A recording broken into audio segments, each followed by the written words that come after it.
नमस्कार, सपा समाचार में आपका स्वागत है। पेश है आज की प्रमुख खबरें।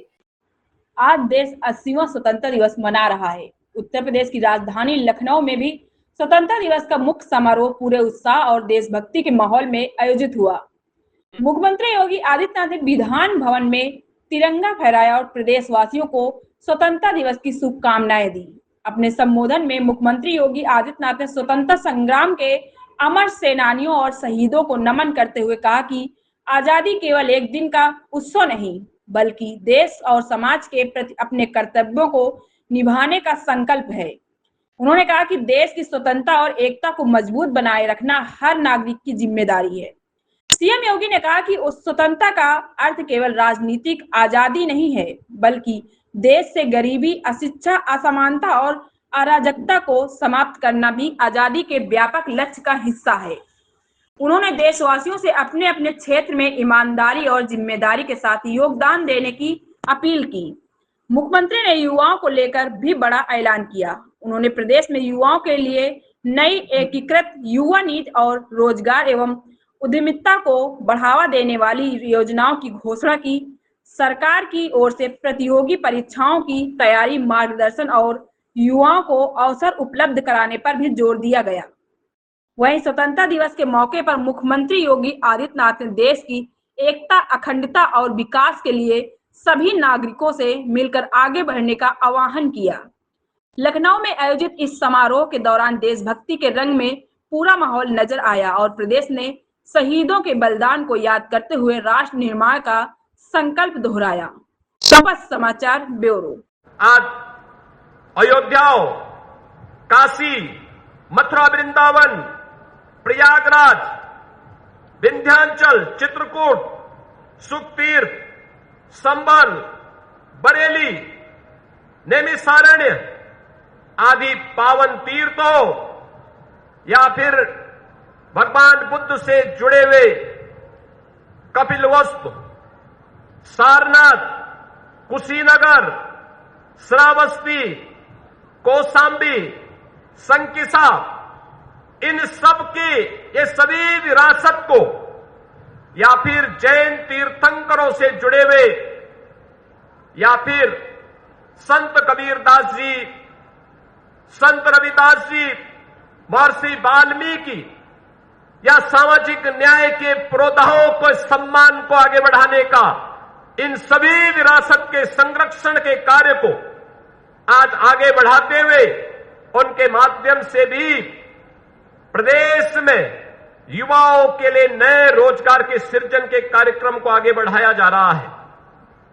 वर्ष 2025 में 156 करोड़ से अधिक पर्यटकों का उत्तर प्रदेश में इन सब प्रयासों के माध्यम से आगमन हुआ है।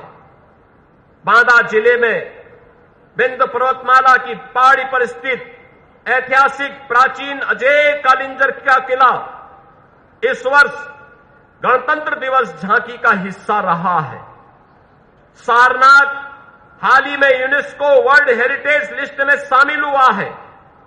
उत्तर प्रदेश में एक पेड़ मां के नाम अभियान के तहत एक ही दिन में 35 करोड़ से अधिक पौधे लगाने का कार्य उत्तर प्रदेश की जनता जनार्दन ने अपनी युवा शक्ति के बल पर पूरा किया है।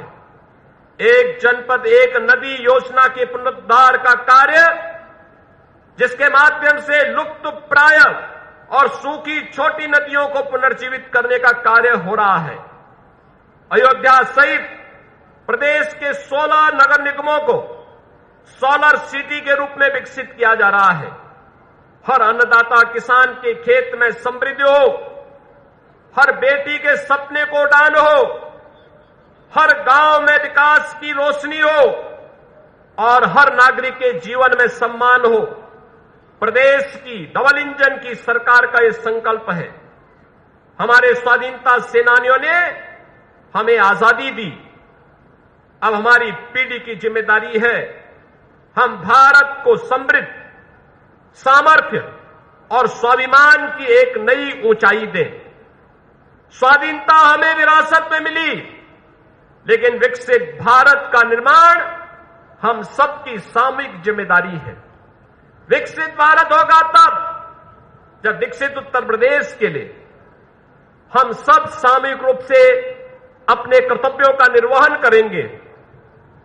यह विकसित भारत का यह सपना साकार करने की दिशा में जब 25 करोड़ की आबादी का राज्य एक साथ, एक स्वर में, एक साथ चलता हुआ दिखाई देगा, तो अपने स्वाधीनता संग्राम सेनानियों, अपने वीर सैनिकों के प्रति यही हमारा, उनके योगदान के लिए, उनके बलिदान के लिए यह हमारा योगदान होगा और यही उनके प्रति सच्ची श्रद्धांजलि होगी। मैं एक बार फिर से जिन वीर नारियों का आज यहां सम्मान हुआ है, जिन सैनिकों ने अपना सर्वोच्च योगदान भारत की सुरक्षा के लिए दिया है, उन सबका मैं एक बार फिर से इस समारोह में अभिनंदन करता हूं। हमारा लक्ष्य आधी आबादी को समाज के हर प्रारूप में भागीदारी देना भी है। उस राह पर हम अग्रसर हैं। किसान का सम्मान भारत के अन्न का सम्मान है। आज किसान को योजनाओं का लाभ सीधे उसके खाते में मिल रहा है, उसे सिंचाई की बेहतर सुविधा मिल रही है, गन्ना का सही कीमत समय पे मिल रहा है, बीज और खाद मिल रहा है, नई तकनीक से जोड़ा जा रहा है, स्टोरेज और प्रोसेसिंग की सुविधा मिल रही है, कृषि को बाजार से जोड़ा जा रहा है। पीएम किसान सम्मान निधि के तहत 3 करोड़ से अधिक किसानों को 1,04,000 करोड़ रुपए से अधिक का भुगतान उनके स्वयं के बैंक। आप देख रहे हैं शपथ समाचार।